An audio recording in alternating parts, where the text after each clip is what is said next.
আজকে আমি আপনাদের তৈরি করে দেখাবো বিয়েবাড়ি স্টাইলে চিকেন জালি কাবাব রেসিপি।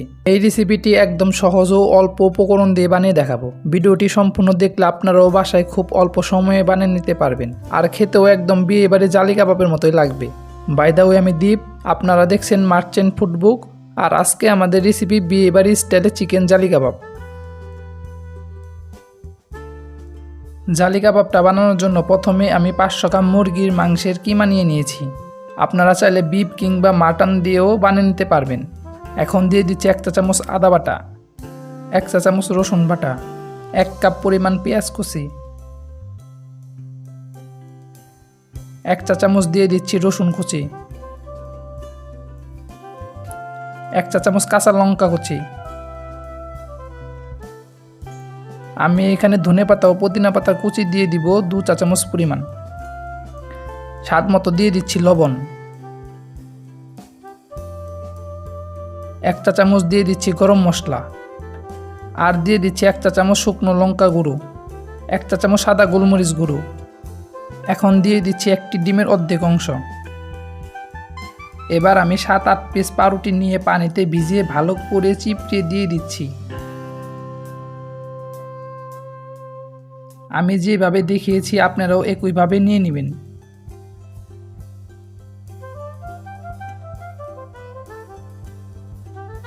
এবার ভালো করে মাখিয়ে নিতে হবে।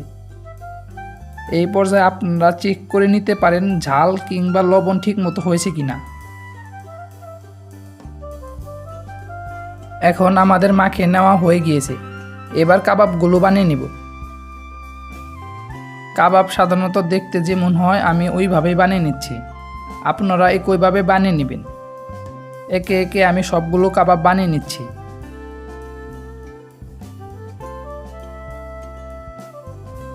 এখন কাবাবগুলো ভেজে নিচ্ছি। একে একে আমি তেলের মধ্যে সবগুলো কাবাব দিয়ে দিচ্ছি। কাবাবগুলো আমি 2 বারে ভেজে নিব। সাধারণত জালি কাবাবটা 2 বারেই ভেজে নিতে হয়। আর আপনারা এই সময় অবশ্যই গ্যাসের ফ্লেম লো টু মিডিয়াম রাখবেন। যখনই দেখবেন কাবাবগুলো একটু লাল লাল হয়ে আসছে তখনই নামিয়ে নিব। এখন আমি কাবাবগুলো নামিয়ে নিচ্ছি।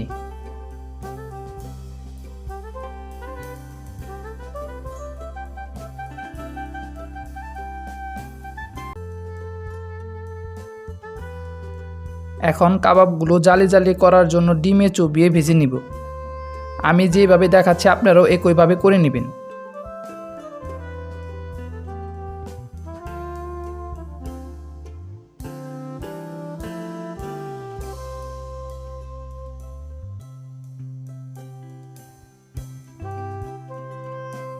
এক পাশ ভাজা হয়ে গেলে উল্টে দিতে হবে। 2 পাশ ভাজা হয়ে গেলে কাবাবগুলো নামিয়ে নিব। এখন আমাদের জালি কাবাবগুলো একদম রেডি হয়ে গিয়েছে।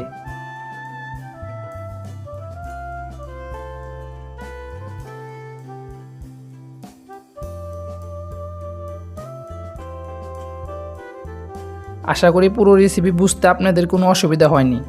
ভিডিওটি কেমন লেগেছে আপনারা অবশ্যই আমাকে কমেন্ট করে জানাবেন।